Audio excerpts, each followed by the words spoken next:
नमस्कार दोस्तों, स्वागत है आप सबका। मैं हूं अपर्णा और आज हम लोग करने जा रहे हैं अपने ईवीएस के प्रीवियस ईयर क्वेश्चन पेपर की जो सीरीज़ है उसकी 4th क्लास। तो 2022 में जितने भी क्वेश्चन आए थे, जितने भी सेट बने थे, वो उसकी सारी क्लासेस हमारी हो चुकी हैं। आज हम शुरू करने जा रहे हैं कि दिसंबर 2021 में आपका जो ईवीएस का पेपर आया था वो पूरा ही पेपर सॉल्व करके मैं लाई हूँ। तो चलिए शुरू करते हैं। तो इसमें पहला सवाल ये है कि राधा के शिक्षक यह अवलोकन करते हैं कि राधा को शाम पट पढ़ने में कठिनाई हो रही है। डॉक्टर सलाह देते हैं कि राधा को ऐसे खाद्य पदार्थों की मात्रा बढ़ाने की आवश्यकता है जिनमें निम्न पोषक तत्व प्रचुर मात्रा में हो। तो इस क्वेश्चन में पूछ रहा है कि कौन सा विटामिन उसके खाने में बढ़ाने की ज़रूरत है और आपको ऑप्शन दे रखे हैं विटामिन के, विटामिन ए, विटामिन सी या विटामिन डी। तो देखिए राधा को क्या दिक्कत है कि वो ब्लैक बोर्ड पढ़ने में कठिनाई हो रही है। इसका मतलब ये है कि उसकी दृष्टि में बाध्यता उत्पन्न हो रही है और कभी भी दृष्टि बाधित चीज़ों को अगर आपको बेटर करना है तो उसके लिए ज़रूरत होती है किसकी? विटामिन ए की। तो यहाँ पे आपका सही होगा option number B, vitamin A की ज़रूरत है राधा को। क्वेश्चन नंबर 2 बहुत अच्छे से समझते हो, पढ़ते जाइएगा। हम लोग इस सीरीज़ की पहली और क्लासेस अटेंड कर चुके हैं। आई थिंक आप सभी को फ़ायदा हुआ होगा उससे, और इसी तरह अगर आप सीरीज़ इसको फॉलो करते रहेंगे, सारी क्लासेस अटेंड करते रहेंगे, तो आप देखेंगे कि जितने भी क्वेश्चन आए हैं पिछले 10 साल में आप सब सॉल्व कर चुके होंगे। तो उससे आपको ये फ़ायदा होगा कि आगे जो ईवीएस का एग्ज़ाम होने वाला है उसमें कोई भी ऐसा क्वेश्चन नहीं होगा जिसका आंसर आपको नहीं आता हो, क्योंकि सीटेट के पेपर में देखा गया है कि क्वेश्चन बहुत ही ज़्यादा रिपीट होते हैं। इसीलिए बहुत ही ज़रूरी है कि प्रीवियस ईयर क्वेश्चन पेपर को सॉल्व किया जाए।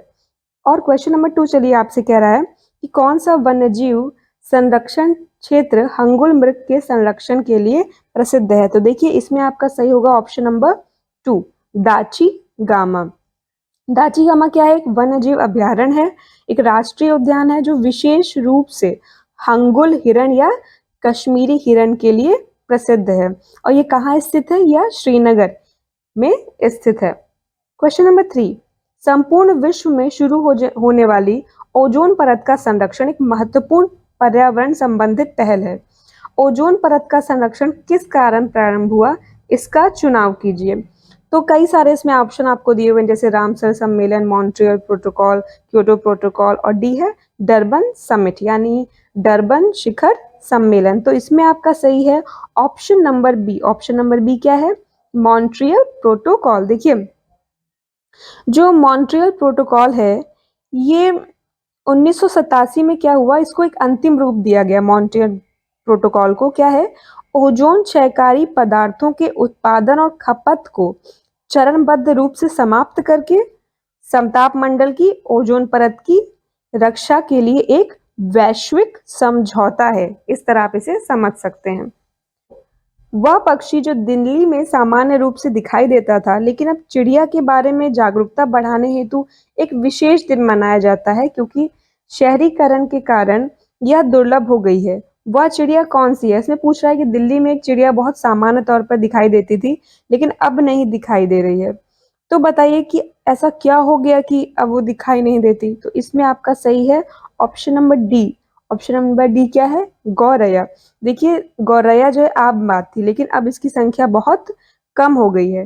तो 20 मार्च 2010 को दिल्ली ने पहला गौरैया दिवस अपना मनाया था।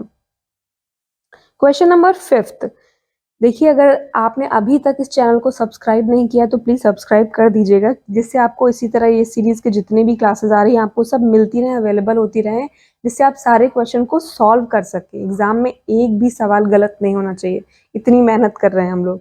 तो जल्दी से इस चैनल को सब्सक्राइब कर लीजिए। चलिए देखते हैं अपना अगला क्वेश्चन। क्वेश्चन नंबर 5, निम्न में से किन स्थानों पर आप नाव का उपयोग यातायात के साधन के रूप में देख सकते हैं। अब इसमें कई सारे ऑप्शन दिए हुए हैं, जैसे लद्दाख, कारगिल, कश्मीर, केरल, सिक्किम, दार्जिलिंग या दिल्ली एवं मिजोरम। तो हमें क्या पूछ रहा है?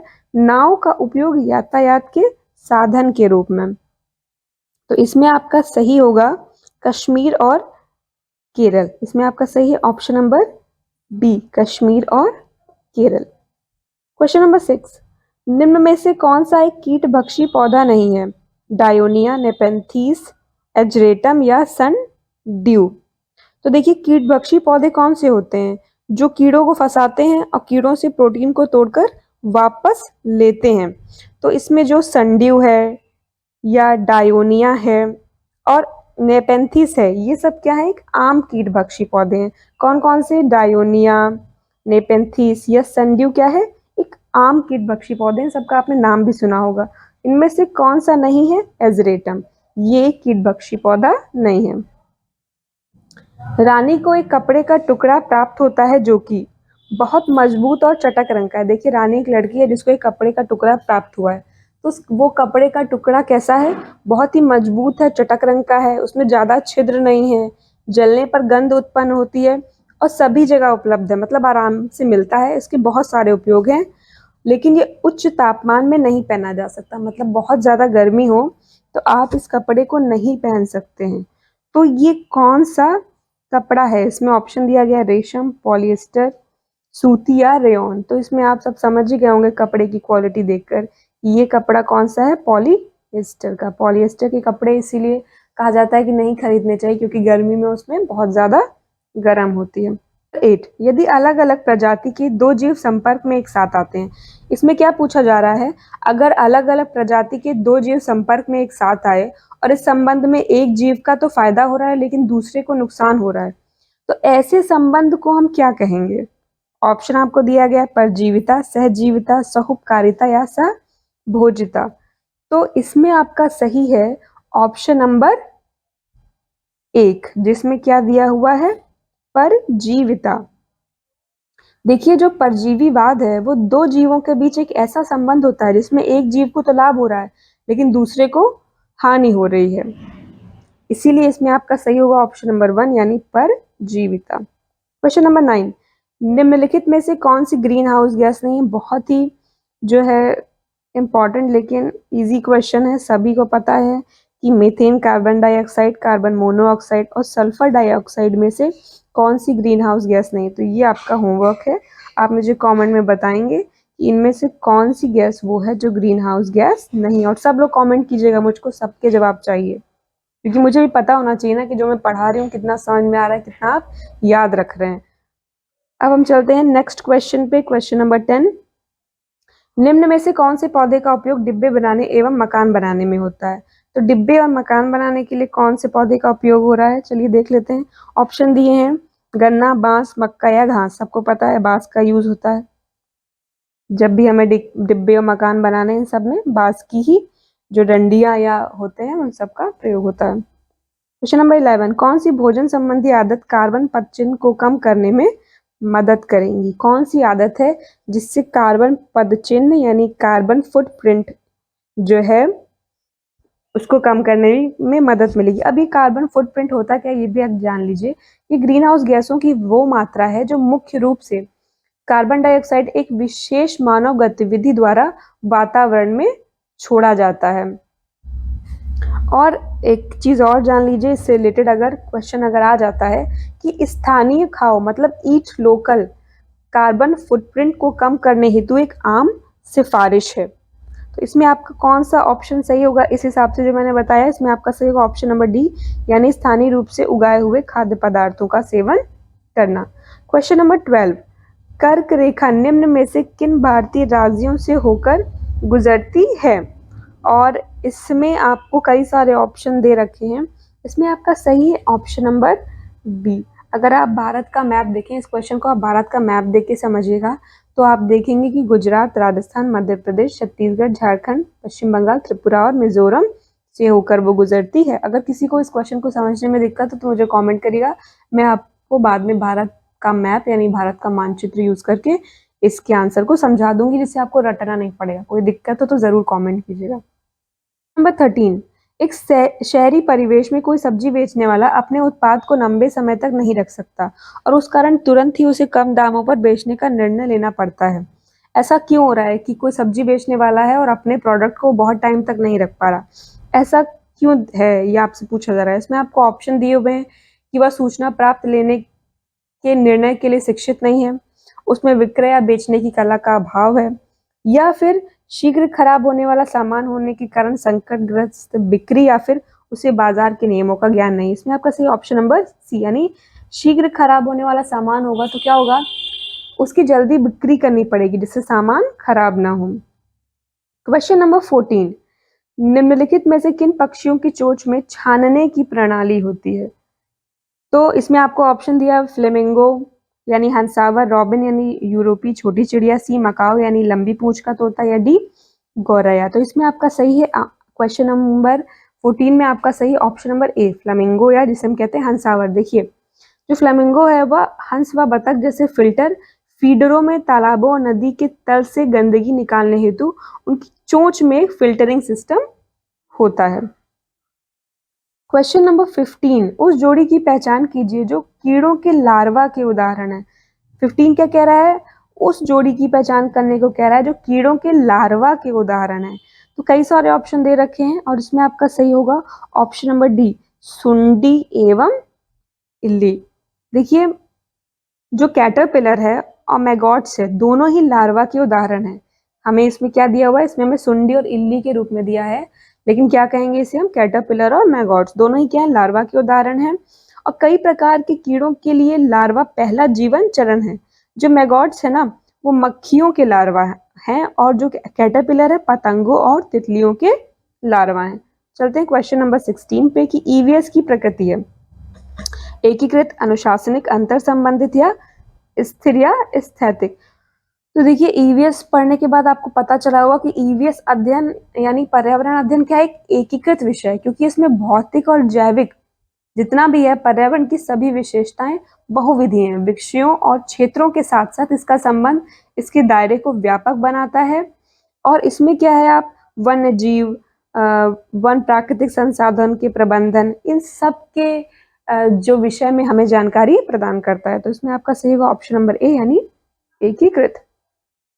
क्वेश्चन नंबर 17 क्या है कि ईवीएस का पाठ्यक्रम थीम पर आधारित है। क्यों ये थीम पर आधारित है, अब कई सारे ऑप्शन इसमें दे रखे हैं क्वेश्चन नंबर 17 में। तो लेकिन इसमें सही क्या है, इसमें आपका सही है ऑप्शन नंबर ए। थीम छात्रों में पर्यावरण के बारे में एक संयुक्त और अंतर संबंधित समझ को विकसित करता है। इसीलिए ईवीएस का जो पाठ्यक्रम है वो थीम पर आधारित है। क्यों, क्योंकि इससे क्या होगा, छात्रों में पर्यावरण यानी उनके एनवायरनमेंट के बारे में एक संयुक्त और अंतर संबंधित समझ विकसित होगी।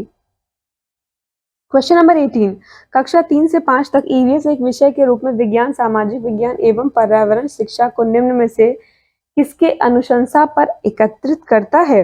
अब इसमें एनसीएफ के कई सारे साल दिए हुए हैं यानी 1988, 2005, 2007 या एनपीई 1986। इस क्वेश्चन में आपका जो आंसर सही होगा वो ऑप्शन नंबर बी यानी एनसीएफ 2005। क्वेश्चन नंबर 19 है कि ईवीएस की अध्यापिका के लिए अपनी ईवीएस कक्षा में निम्न में से कौन सी सर्वाधिक चुनौतीपूर्ण स्थिति है। यानी विद्यालय की भौगोलिक स्थिति, भौगोलिक स्थिति मतलब अलग अलग जगह से जो है विद्यार्थी आए या महानगरों में बड़े विद्यालय, भिन्न भिन्न प्रकार के छात्रों को संबोधित करना या छात्रों के लिंग। तो इसमें आपका सही है ऑप्शन नंबर 3 यानी सी यानी भिन्न भिन्न प्रकार के छात्रों को संबोधित करना।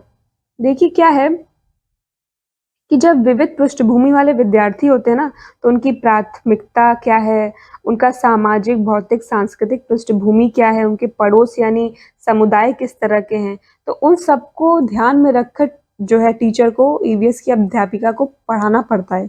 इसीलिए सबसे ज्यादा चुनौतीपूर्ण क्या होता है कि भिन्न भिन्न प्रकार के छात्रों को संबोधित करना। 20 है कि निम्नलिखित में से किस प्रकार का सीखना ईवीएस कक्षाओं के लिए उपयुक्त है। ऑप्शन है स्वयं करके सीखना, विवरणों द्वारा सीखना, परिभाषा द्वारा सीखना या रटकर सीखना। अब इसका जवाब मैं चाहती हूँ कि आप सब दें। इसका जवाब मैं आपको दूंगी, लेकिन जितना मैंने पढ़ाया है और प्रीवियस ईयर के जो क्वेश्चन पेपर सॉल्व करे हैं उससे आपको क्या समझ में आया है, आप ज़रूर इसे कमेंट कीजिएगा। मैं कुछ दिन में इसका आंसर कमेंट बॉक्स में डाल दूंगी। चलिए चलते हैं अपने नेक्स्ट क्वेश्चन में, क्वेश्चन नंबर 21 में। तो इस तरह मैंने आपको 2 क्वेश्चन, कुल 30 क्वेश्चन मैं आपको करवाऊंगी। मैंने 2 क्वेश्चन आपको होमवर्क के लिए दिए हैं। देखते हैं कौन कौन जो है इसका जवाब ढूंढकर कमेंट बॉक्स में कमेंट करता है। तो क्वेश्चन नंबर 21 पूछ रहा है कि ईवीएस के पाठ्यक्रम हम चीज़ें कैसे बनाते हैं और करते हैं डैश है। क्या है, थीम है कि उप थीम है, पाठ्यक्रम है या विषय वस्तु है। तो इससे पहले जो क्वेश्चन किया था हमने उसमें बताया है कि ईवीएस क्या है, थीम रिलेटेड चीज़ें इसमें होती हैं। इसमें आपका ऑप्शन नंबर ए सही है। क्वेश्चन नंबर 22, पशुओं के संरक्षण के विषय पर छात्रों को संबोधित करने के लिए किसी नीति की खोज कीजिए। नीति क्या है? कहानी और विवरण, प्रयोग, हास्य चित्र, पट्टियां या कविताएं। अब इसमें कई सारे ऑप्शन दिए हैं कि केवल ए होगा, ए सी डी होगा, केवल डी होगा या ए बी सी डी होगा। तो आपके हिसाब से इसमें क्या होना चाहिए? तो देखिए ऑप्शन नंबर ए पे अगर आप ध्यान दें तो कह रहा है क्या? कहानियां एवं विवरण। फिर ऑप्शन नंबर सी देखें तो क्या है? हास्य चित्र, पट्टियां। और ऑप्शन नंबर डी क्या है? कविताएं। इस हिसाब से ए सी डी अगर इसमें सही लग रहा है तो इसमें कौन सा ऑप्शन आपका सही होगा? ऑप्शन नंबर बी, यानी केवल ए सी और डी। अब हम चलते हैं अपने अगले सवाल की ओर। क्वेश्चन नंबर 23 में पूछ रहा है कि कक्षाओं में ईवीएस के क्रियाकलापों का संचालन करने का आखिर क्या उद्देश्य है? ये उद्देश्य है कि छात्र जो है अन्वेषण और अवलोकन के अवसर उनको मिल जाएं, या क्रियात्मक कौशल का विकास हो जाए, या सौंदर्य बोधि संवेदन विकसित हो जाए उनमें, या छात्रों को संबंधित विषय वस्तु स्मरण करने में मदद मिले। अब इसमें आपको कई सारे ऑप्शन हैं, मतलब कि ए बी डी सही होगा, बी सी डी सही होगा, ए बी सी या ए सी डी सही होगा इस क्वेश्चन में। इस क्वेश्चन में आपका सही है ऑप्शन नंबर 3। ऑप्शन नंबर 3 में क्या है? ए, बी और सी। तो देखिए ए क्या कह रहा है कि अन्वेषण और अवलोकन के अवसर, बी क्रियात्मक कौशल का विकास और सी सौंदर्य बोधि संवेदन विकसित करना। ए, बी और सी, यानी ऑप्शन नंबर 3 आपका सही है। क्वेश्चन नंबर 24 कह रहा है कि छात्रों द्वारा पूछे गए प्रश्न उनकी ईवीएस शिक्षा प्राप्ति का महत्वपूर्ण सूचक है, क्योंकि। और इसमें आपको कई सारे ऑप्शन दिए हैं, जैसे प्रश्न छात्रों के ज्ञान के आकलन में मदद करते हैं, या छात्रों को स्वयं की अभिव्यक्ति करने का अवसर प्रदान करते हैं, छात्रों के सीखने के प्रति जिज्ञासा का सूचक है, या डी प्रश्न छात्रों की क्रियात्मक कौशलों का मूल्यांकन करते हैं। इसमें भी कई सारे आपको ऑप्शन दे रखे हैं कि जो है बी और सी होगा, कि बी सी डी होगा, ए बी सी होगा या ए बी डी होगा। तो इसमें पूछा क्या जा रहा है कि ईवीएस शिक्षा प्राप्ति का महत्वपूर्ण सूचक है। ईवीएस को शिक्षा प्राप्ति का महत्वपूर्ण सूचक कहा जा रहा है। तो इसमें आपका सही होगा ऑप्शन नंबर 3 में क्या है? ए, बी और सी। तो ए क्या है? ज्ञान के आकलन में मदद मिलेगी, बी क्या है? स्वयं की अभिव्यक्ति का अवसर मिलेगा, और सी सीखने के प्रति जिज्ञासा का सूचक है। 25 ईवीएस का विद्यार्थी शिक्षक द्वारा दिए गए समाधानों का विश्लेषण करता है। विश्लेषण है एक, तो ये बात आप हमेशा ध्यान रखिएगा कि विश्लेषण प्रक्रिया कौशल और संज्ञानात्मक प्रक्रिया दोनों ही है। तो इसमें आपको कई सारे ऑप्शन दे रखे हैं, ए और B, A B C, A B D या केवल बी और सी। तो इसमें आपका सही होगा कौन सा? जब प्रक्रिया कौशल और संज्ञानात्मक प्रक्रिया दोनों है तो ऑप्शन नंबर ए सही होगा, यानी केवल ए और बी सही होगा। क्वेश्चन नंबर 26 पूछ रहा है पाठ्य पुस्तकों एवं शिक्षकों के अतिरिक्त निम्न में से कौन सा ईवीएस की शिक्षा का अच्छा साधन हो सकता है? अब कई सारे ऑप्शन है, समाचार पत्र, समुदाय के सदस्य, कविताएं या क्रिया कलाप। तो इसमें आपका सही है ऑप्शन नंबर 3, यानी केवल ए और बी। और ए और बी क्या कह रहा है? समाचार पत्र और समुदाय के सदस्य।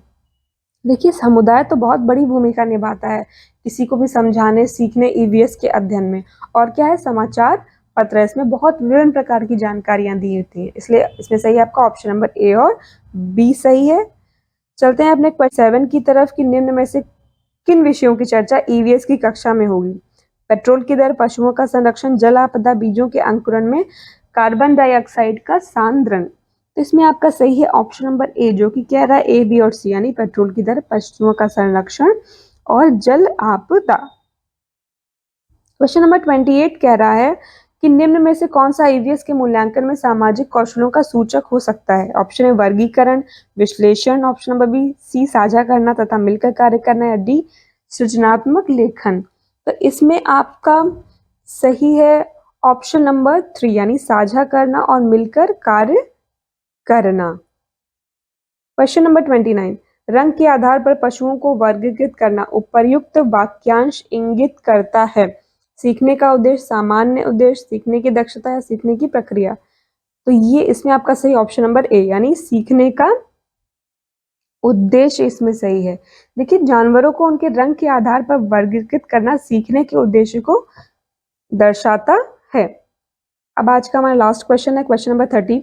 शिक्षिका द्वारा उनकी ईवीएस छात्रों का मूल्यांकन उनके अवलोकन द्वारा उनसे प्रश्न पूछकर चित्र बनाने में उनकी भागीदारी तथा विचार विमर्श में हिस्सा लेने एवं उसके उपरांत द्वारा इकाई परीक्षण यह दर्शाता है कि शिक्षिका अवलोकन के उपकरण का उपयोग करती है या शिक्षिका संकलित मूल्यांकन का प्रयोग करती है, शिक्षिका विद्यालय निर्धारित मूल्यांकन प्रक्रिया का प्रयोग करती है, शिक्षिका सहपाठी मूल्यांकन तकनीक का प्रयोग कर रही है। तो इसमें आपका सही ऑप्शन नंबर 3 क्या कह रहा है कि शिक्षिका विद्यालय निर्धारित मूल्यांकन प्रक्रिया का प्रयोग कर रही है। तो देखिए हमारे ईवीएस की जो भी सीरीज पिछले 10 साल की चल रही है उसकी आज चौथी क्लास है, खत्म हो गई और आज हमने इसमें किए 30 प्रश्न जो 2021 के ईवीएस के पेपर के दिसंबर में आए हुए थे सीटेट के। तो देखिए किस तरह आपका फायदा हो रहा है। आज आपने कुछ नए प्रश्न सीखे होंगे, कुछ आपके पुराने प्रश्नों का रिवीजन हुआ होगा। तो हम आपसे फिर मिलेंगे अपनी अगली क्लास में, तब तक आप सभी पढ़ते रहें इसी तरह और अपनी प्रगति करते रहें। आप सभी को बेस्ट विशेस। नमस्कार।